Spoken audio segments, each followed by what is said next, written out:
రూ. 5 బిస్కెట్ నుంచి 9,530 కోట్ల ఐపీఓ వరకు. పార్లేజీ సక్సెస్ స్టోరీ ఏంటి? చూద్దాం రండి.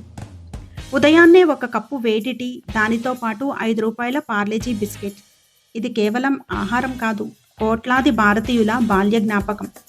ఇప్పుడు అదే పార్లేజీ మరో హిస్టరీ క్రియేట్ చేయబోతోంది. త్వరలో ఈ కంపెనీ ఐపీఓ ద్వారా స్టాక్ మార్కెట్లోకి అడుగు పెట్టబోతోంది. ఈ విజయగాథ 1929లో ముంబైలోని విలే పార్లేలో ఒక చిన్న ఫ్యాక్టరీతో ప్రారంభమైంది.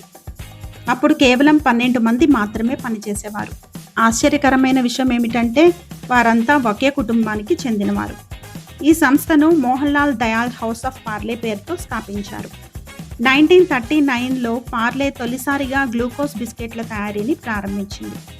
ఆ రోజుల్లో బిస్కెట్లు అనేవి ఒక లగ్జరీ సింబల్. ఎందుకంటే అవి విదేశాల నుండి వచ్చేవి, మరి అందుకనే ధర ఎక్కువగా ఉండేది. సామాన్య ప్రజలకు బిస్కెట్ అనేది ఒక కలగానే మిగిలిపోయిన ఆ రోజుల్లో తక్కువ ధరకు బిస్కెట్లను అందించిన ఘనత పార్లేజీకే దక్కుతుంది.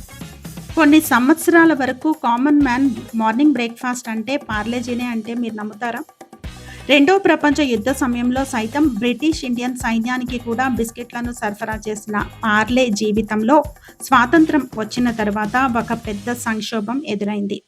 దేశంలో గోధుమలకు విపరీతమైన కొరత ఏర్పడడంతో బిస్కెట్ల తయారీని తాత్కాలికంగా నిలిపివేయవలసి వచ్చింది.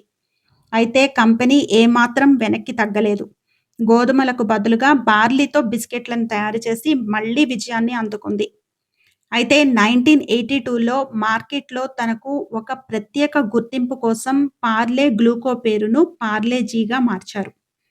మార్కెట్లో పెరుగుతున్న పోటీకి అనుగుణంగా తనను తాను మార్చుకుంటూ ఒక్కో మెట్టు ఎక్కిన పార్లేజీ మొదట జీ అంటే గ్లూకోజ్ అని ఉన్న లోగోను, తర్వాత పిల్లలను ఆకర్షించేందుకు జీ అంటే జీనియస్ అని ప్రచారం చేశారు. అదే సమయంలో ప్యాకింగ్ను కూడా మార్చి చిన్నారి చిత్రంతో కొత్త గుర్తింపును క్రియేట్ చేశారు. నేడు పార్లే ఉత్పత్తులు 21 దేశాల్లో అమ్ముడవుతున్నాయి. అంటే పార్లేజీ మాత్రమే కాదు, hide and seek, Melody, Kismi, Mango Bite వంటి ఇతర ఎన్నో ప్రముఖ బ్రాండ్లు కూడా ఈ కంపెనీవే.